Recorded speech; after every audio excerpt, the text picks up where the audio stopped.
Hmm. Hmm.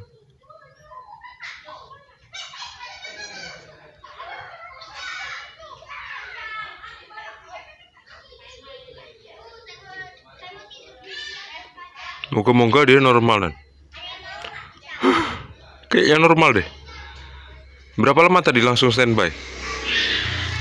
Hah? Berapa lama tadi standby lagi? Mati gitu? Oh, matinya lama. Lama lah. Ini berarti belum nih? Belum. Ini lama pula ya.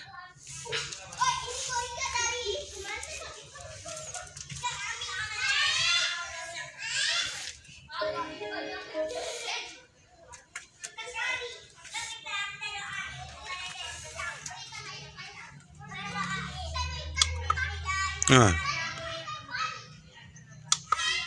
TV kabel aku pula mati nih. Rupanya kesambar petir nih. Sama lah.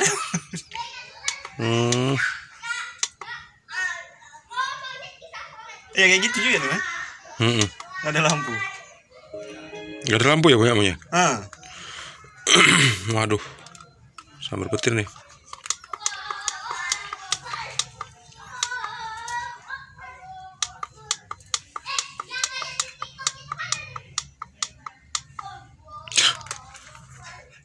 Baru tahu pula aku. 3 orang berarti.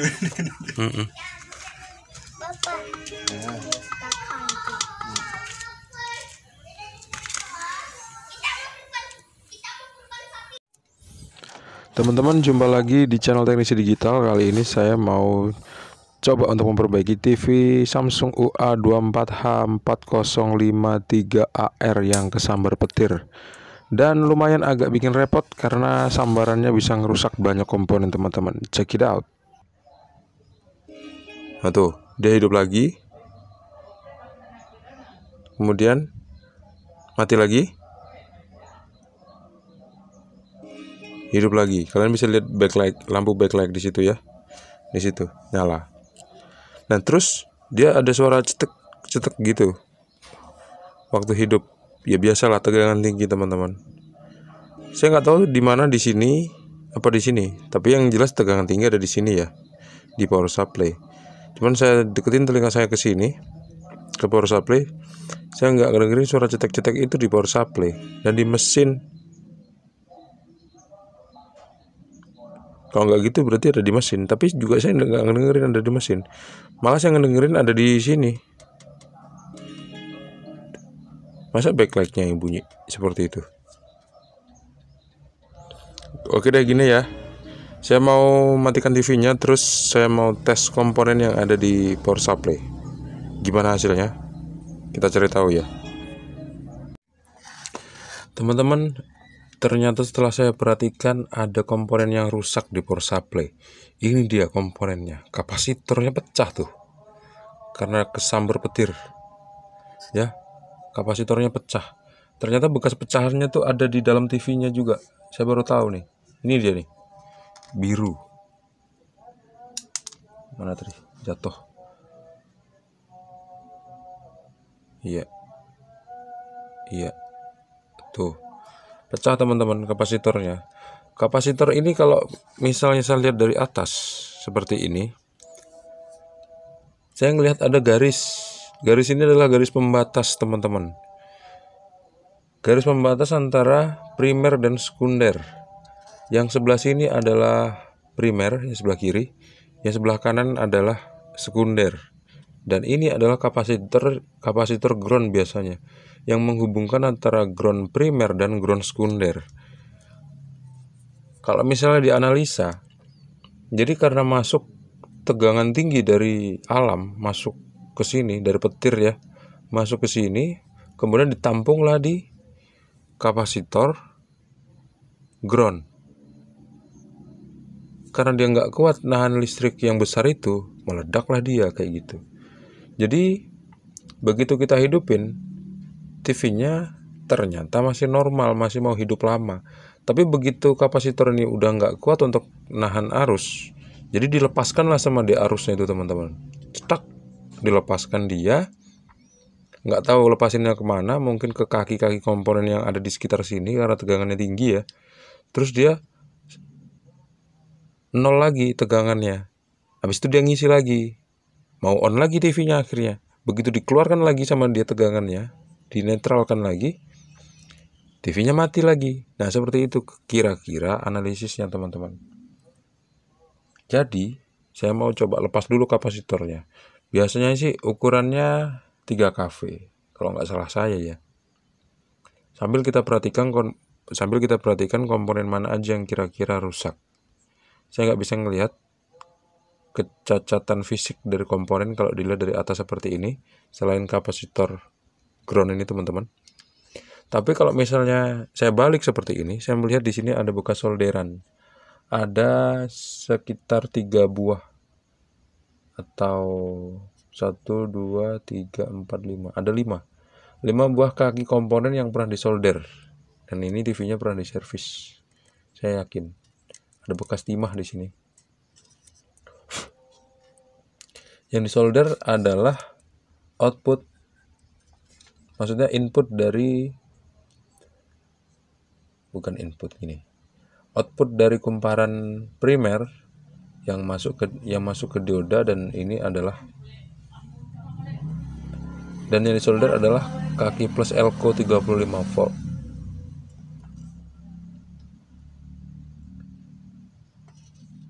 Itu dulu deh ya.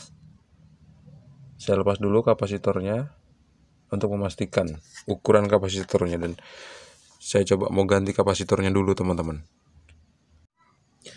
Ini dia kapasitor yang udah saya lepas teman-teman.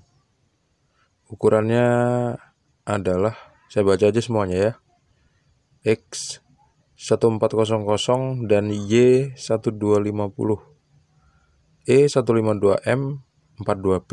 Apa artinya? Ayo. Ini adalah kapasitor yang bertegangan 1400 volt. Di bengkel tempat saya tinggal tuh, daerah sini itu nggak ada kapasitor yang nilainya sama persis seperti ini teman-teman. 1600 volt, 1250 volt, 152M. Nggak ada gitu. Jadi saya cari yang mendekati aja deh. Saya cari yang saya belikan yang 2 kV 2000 volt dan 182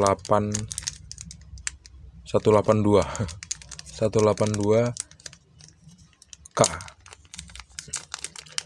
Dan ini saya akan gunakan untuk menggantikan kapasitor yang pecah, kena sambar petir itu teman-teman. Ini dia nilainya.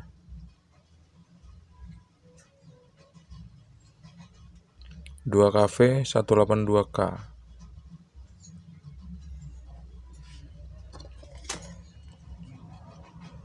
Dia di sini letaknya.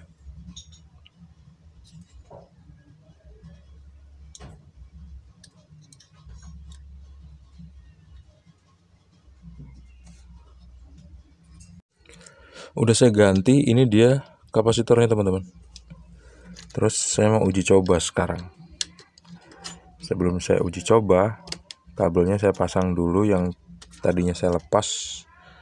Kabel backlight, kabel tegangan, dan data ke mesin kita pasang semua.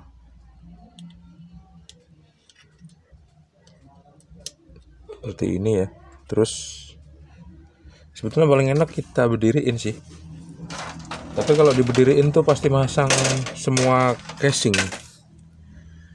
Kayaknya saya masang ininya deh. Masang casing belakangnya aja. Terus saya balik teman-teman. Supaya saya bisa ngelihat dari bagian atas. Seperti ini, terus saya balik.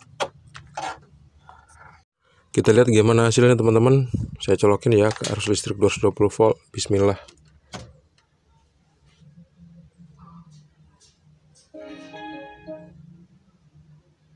Hidup, muncul raster. Saya mau uji coba dulu kira-kira sampai berapa lama dia bertahan rasternya. Terus hidup mati sendiri kayak sebelumnya apa enggak. Teman-teman, ternyata TV-nya masih belum sembuh. Dia balik lagi untuk mati, kemudian hidup, mati, kemudian hidup. Terus tombol CH, tombol program ke atas dan ke bawah untuk pindahin channel itu bisa dipakai, tapi tombol volume up and down itu nggak bisa dipakai, teman-teman. Terus dapat sekitar 5 menit setelah saya hidupkan tadi, setelah saya ganti kapasitor, terus saya uji coba tadi, dia balik mati, kemudian hidup lagi, mati, hidup lagi, seperti ini. Sepertinya IC memorinya harus di flash ulang, teman-teman, karena kena dia. Sekarang saya cabut stop kontaknya, stekernya maksudnya, terus saya colokin lagi. Tuh, dia hidup, mau keluar raster, tapi tombol volume up nggak bisa. Ini saya hidupkan volume up nya, saya tekan, tapi volumenya nggak nambah. Terus tiba-tiba dia mati sendiri. Nah, kayak gini. Ini IC memorinya harus di flash, teman-teman. Meskipun kapasitornya memang rusak dan ini harus diganti dengan yang baru, tapi kalaupun udah diganti yang baru, IC memorinya harus tetap di flash karena datanya udah korup. Teman-teman masih belum bisa nih. Jadi kan udah saya cabut backlightnya, terus saya hidupin, sama aja hasilnya. Dia hidup 5 menit terus mati restart gitu terus, teman-teman. Artinya juga nggak ada problem sama bagian backlight nih. Satu-satunya kejanggalan di power supply ini adalah di kapasitor yang pecah itu. Tapi karena saya nggak bisa menemukan kapasitor dengan ukuran 152K di tempat biasa saya beli komponen, akhirnya saya beli yang 182K. Saya pikir bisa dipakai, bisa, cuman nggak ada perubahan, teman-teman. Ini yang asli, ini yang beli di toko komponen elektronik. Karena saya coba nggak bisa, akhirnya saya beliin lagi di tempat yang lain. Nah, ini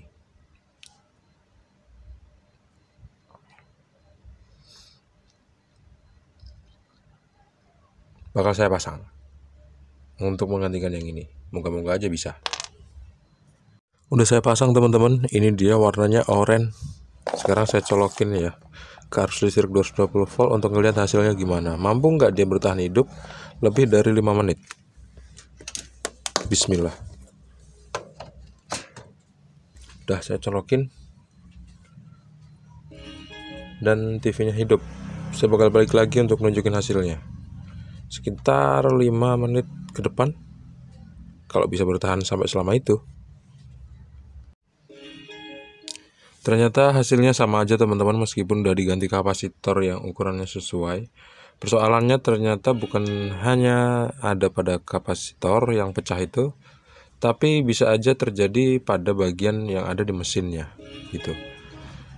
Tegangan udah saya cek semua normal, tegangan 13 volt, tegangan lampu backlight dan tegangan-tegangan yang lain itu saya cek semuanya normal, teman-teman.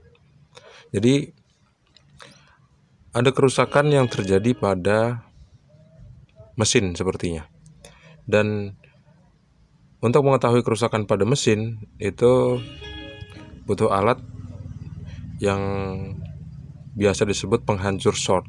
Ada komponen yang short di sana, entah itu kapasitor, entah itu IC.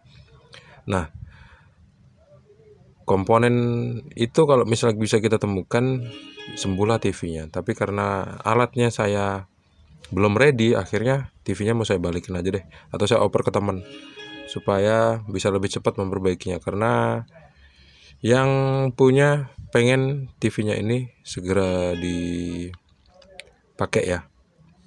Jangka waktu 1-2 hari lah, teman-teman, gitu. Baiklah, teman-teman, kali ini semoga video ini bermanfaat deh buat kita semua. Sampai jumpa di video selanjutnya. Assalamualaikum warahmatullahi wabarakatuh. See you and bye-bye.